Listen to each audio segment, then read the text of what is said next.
Hey there, boys and girls. I'm Mr. Alex, and today I have the privilege of taking the director's seat in another thrilling production of Zone Theater. Now, take a moment to think. Has your parent ever asked you to do something you didn't want to do? Like share a toy with your brother or sister, or clean your room when it was a mess, or go drive errands all day when you just want to stay home and watch TV? I know I have. But what happens when we choose to listen and obey?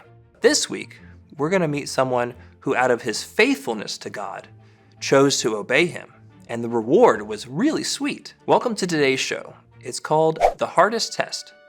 And let's meet our characters. Up first, Abraham, played by Mr. Carlos. His wife, Sarah, played today by Miss Alex. And their one and only son, Isaac, played today by Mr. Evan. Now, Zonies, how many of you would say you're a good listener and you follow directions? Okay, pretty good, show of hands. Now put them down. Wow, okay, put them up. Good job, now put them down. Wow, nice. Well, Abraham was a really good listener, only he listened to God. He also trusted God and did what he told him to do, like packing up everything and moving away from his relatives and his country to an unknown land. All right, honey, time to get a move on. Where are we moving? I don't know. Huh?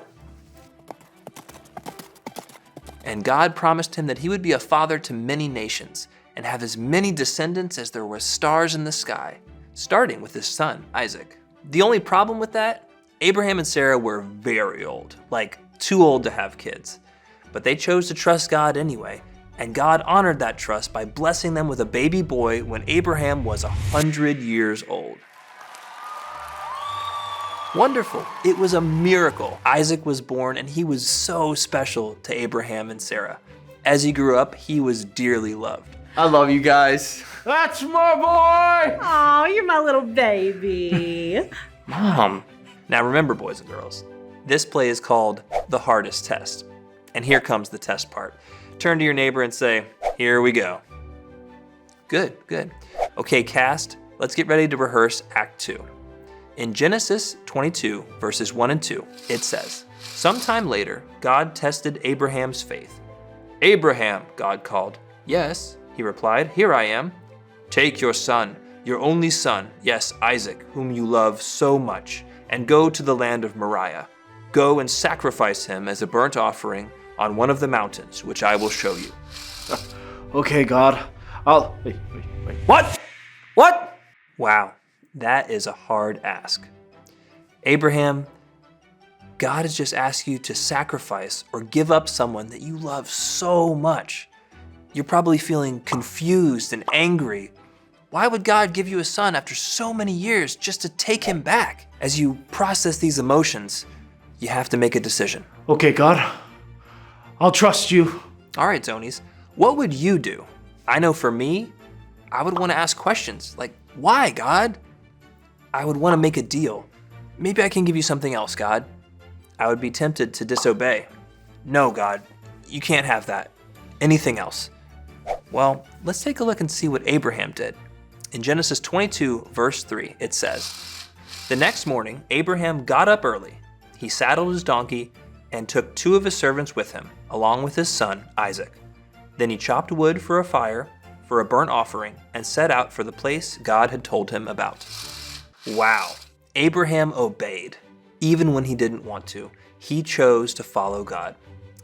Abraham and Isaac, you're now traveling together, headed for the land of Moriah.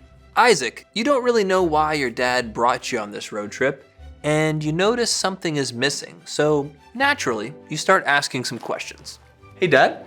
Yes, my son? So we have the rope and the wood, but where's the burnt offering? God will provide the sheep for the burnt offering. All right. Abraham knows what God has told him to do, so why did he just tell Isaac that God would provide a sheep? Was he lying to him? Or did he really believe in God that he would provide a sheep? He actually did believe in God that much and had so much faith in him that he would come through on his promise. Now, guys, you've arrived at the place that God has sent to you, and Abraham, you are building an altar. All right, Abraham, you don't see any sheep, so you tie up your son Isaac. And Isaac, you're concerned about that. Hey, Dad. What are you doing? I'm not a sheep. All right, Isaac, now you're very concerned. Don't worry, son. Trust in the Lord. All right, Dad. Just then, Abraham hears a voice from heaven. Don't lay a hand on the boy. Do not hurt him in any way. For now I know that you truly fear God. So Abraham sacrificed a ram in place of his son. Amazing! Bravo! Very, very good, guys. Very good. Let's line up for curtain call.